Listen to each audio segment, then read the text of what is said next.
What is up, Ravens flock?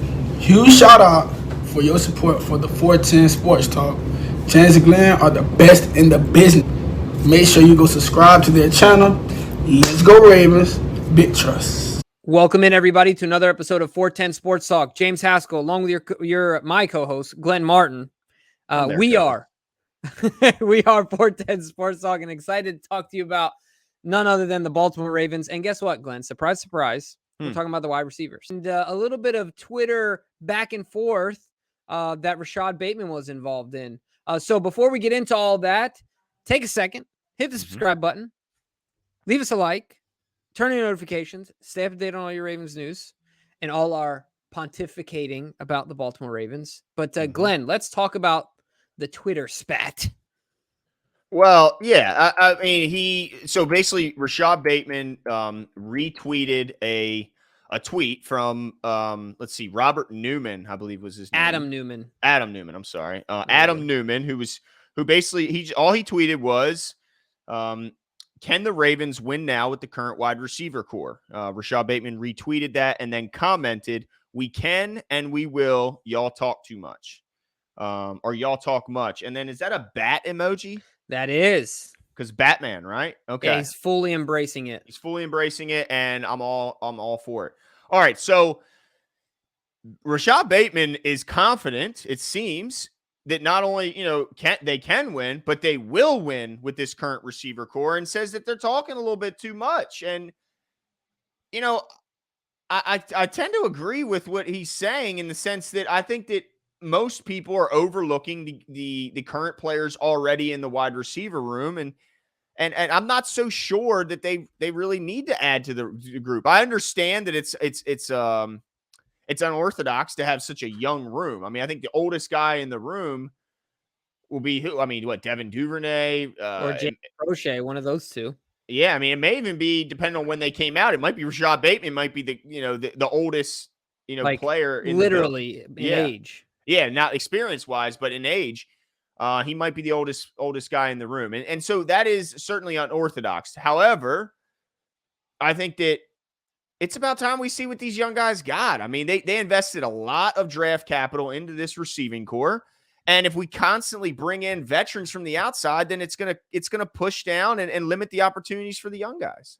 Yeah, 100%. I mean, I agree with you. And it's something that you and I have talked about a lot in that, there's mystery to the room, but it's also a lot of excitement. Right? Because it's going to be exciting to see if we start seeing Devin Duvernay turn a corner as a receiver, right? That's going to be really exciting and hard for teams to prepare for because he's an unknown commodity. If we start seeing James Crochet fill into that, to be a dominant slot guy, a chain mover type guy, just more of a contributor in every game, period, right?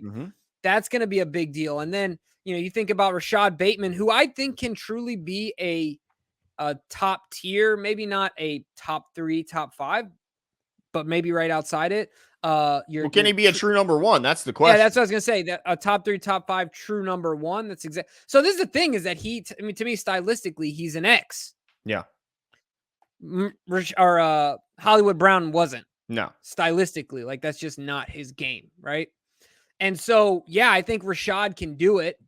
And I'm excited to see it. Man, I love seeing the confidence. But the thing that I love about Rashod, Glenn, and we'll talk about whether or not, I'll get into really quickly whether or not I think I agree with him. But the thing I love about Rashod is that his confidence comes from his work. He doesn't just talk it. The dude works super hard. And then he feels confident in the results that it will display, right? Because he puts in the work. So that derives a lot of his confidence. But all I want to say is, yes, I mean, I agree with him 100%. While there's mystery here, now everyone's comeback will be, what about 2019 when we lost in the playoffs? So nonetheless, nonetheless, that wide receiver core couldn't lace up the shoes of this wide receiver core. No, absolutely not. And look, while there's maybe some, there might be a certain type of receiver that might be missing from this group. Let me just give you the group right now as it stands. Yeah. They got Rashod Bateman, Devin Duvernay, James Prochet, Tylan Wallace, Jalen Moore, Benjamin Victor, and then a bunch of undrafted free agents in Slade Bolton, Shamar Bridges, Trayvon Clark, Mekhi Polk, Riley Webb, and Devon Williams is the guys currently listed on their roster. Now, I think it's reasonable to expect that at the very most, at the very height of how many they'll keep, we're talking 6, and that's the very most. And I don't think it's going to be 6. So Rashod Bateman's a lock. Devin Duvernay's an obvious lock. I think Tylan Wallace is an obvious lock, and I think James Prochet's got to be a lock. So that's 4. So at most, you got 2 spots open. But honestly, with the way they drafted tight ends and how many running backs they have on the roster, I think it's going to be 5. So that's 1 spot open that Jalen Moore, Benjamin Victor, Slade Bolton, Bridges, Clark, Webb, Polk, and Williams are all fighting for, and the potential, like people are suggesting, that they're adding an outside name to this group, whether that's through trade or free agency. So I think they got a lot of guys competing for it. Now, if they sign someone, does that tell you that they're disappointed in the guys in the room through whatever, OTAs or whenever they do ultimately sign or bring in another guy? I think it will all depend on who the signing is. I think if it's a vet that we didn't expect to be on the market, you can't be mad at the Ravens doing something like that. And I don't think it's a knock on the young guys, right? It's just about solidifying and minimizing question marks as much as possible. But if it's a guy that has just been a journeyman, right, that, is going to fill in a role that they don't feel like they don't have confidence in, the young guys can do. Yeah, I think it would be a sign. But to me, it really depends on who the guy is and what type of role we're envisioning he plays. Yeah. Yeah, no, I agree. I think maybe a deep threat would be nice, some speed to the room. Because, the one thing that I think people are sleeping a little bit on Devin Duvernay is, while we know he's an all-pro return guy, I think we just scratched the surface of what he can do on offense. And that's the guy I'm most excited to see this year, because I think that's the guy who's going to get the biggest boost in his opportunity. And let's remember, the most receiving yards coming out of the slot of any receiver in college since 2014. Justin Jefferson in 2019, and right behind him is Devin Duvernay. Well, for like 1,400, right? Something ridiculous 1,387, like yeah. So the guy can play in the slot, and we already know what he can do once the ball's in his hands, because that's what makes him such a great returner, and that's what made him so great on those jet sweeps and anytime they got on the ball around the line of scrimmage.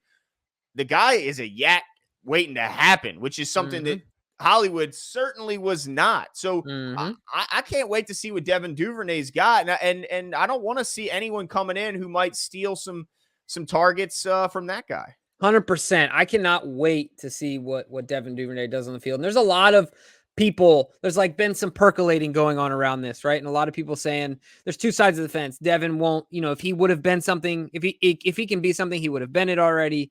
And other people that are on the same bandwagon as us, in that, look, this is year 3 for Devin? Yeah. And, one of those years was a COVID year. Yeah.